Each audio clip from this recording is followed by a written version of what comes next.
이재명 정부 출범 이후 첫 국회 국정감사가 10월 13일부터 시작됩니다.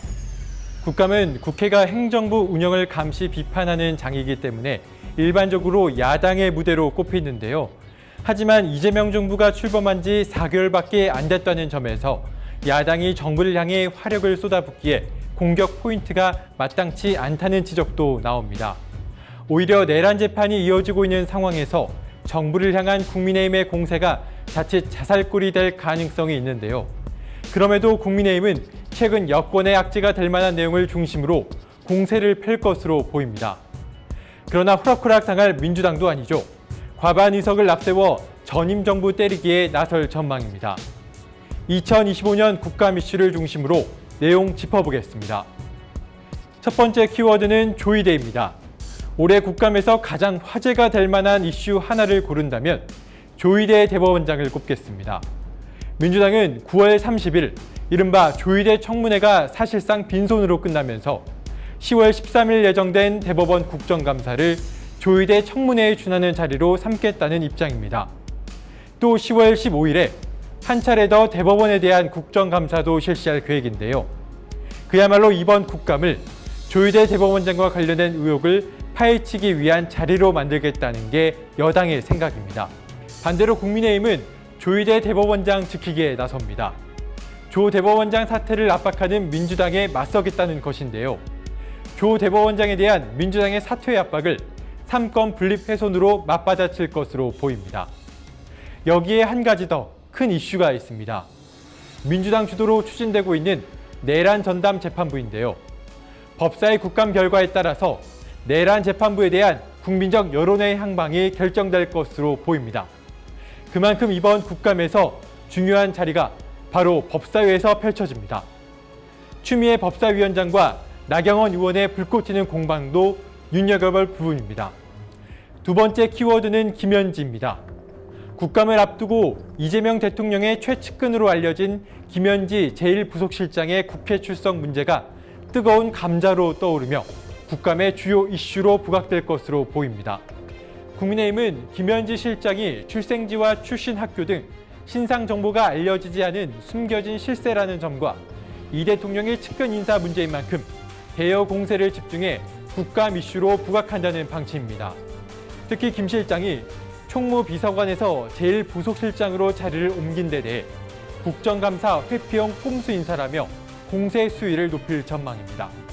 반대로 민주당은 적재적소의 인사를 재배치한 것이라고 방어에 나설 것으로 보입니다. 세 번째 키워드는 전산망 마비입니다. 국가정보자원관리원 대전본원 화재로 정부24 등 647개 국가 전산망이 마비되면서 행정안전위원회 국감의 주요 쟁점으로 떠오를 전망입니다. 모바일 신분증 인증, 우체국 우편 금융 서비스, 온라인 부동산 거래 등 국민 생활과 직결된 서비스가 줄줄이 멈추면서 불편이 잇따르고 있기 때문입니다. 특히 정부는 불과 2년 전에도 대규모 전산망 장애가 발생한 이후 이에 대한 디지털 행정 서비스 국민 신뢰 제고 대책을 지난해 발표한 바 있는데요. 2022년 카카오톡 먹통 사태는 물론 2023년 11월 행정망 마비 사태 당시에도 정부가 이중 시스템 마련 및 전체 전산망 점검 등을 과제로 제시했던 만큼 안일한 대처가 피해를 키웠다는 지적이 나옵니다. 1년 만에 이런 장애가 발생한 만큼 야당의 비판 수위가 높아질 것으로 예상되고 있습니다. 네 번째 키워드는 관세 협상입니다. 난항에 빠진 관세 후속 협상은 국감에서도 이슈가 될 전망입니다. 우리나라가 미국과 치열한 물밑 협상을 진행하는 가운데 일본과 유럽은 자동차 15% 관세가 적용되기 시작해 우리 기업들보다 비교 우위에 선 상황입니다. 이재명 대통령은 방미 기간 중 미 재무장관과 면담에서 한미 동맹 및 협력의 큰 틀 필요성에는 양측 모두 공감했지만 3,500억 달러 투자를 두고선 이견차를 좁히기 쉽지 않아 보이는데요. 10월 말 에이펙 정상회의 개기 타결을 목표로 협상 중에 있지만 연말 혹은 해를 넘길 가능성도 배제할 수 없습니다. 이를 두고 국민의힘은 국감에서 한미 관세 협상 등 주요 경제 현안을 공략할 것으로 보이는데요. 민생을 강하게 외칠수록 정부 여당의 독단적 국회 운영에 부작용이 더 부각될 것으로 보입니다.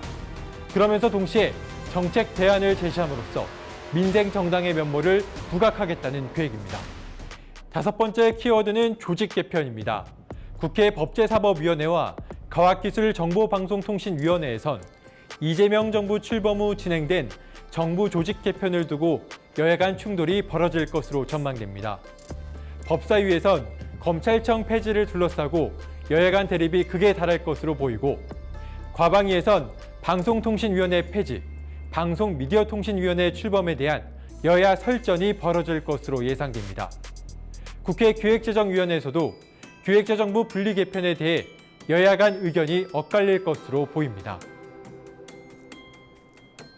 지금까지 정치정책부 박주용 기자였습니다.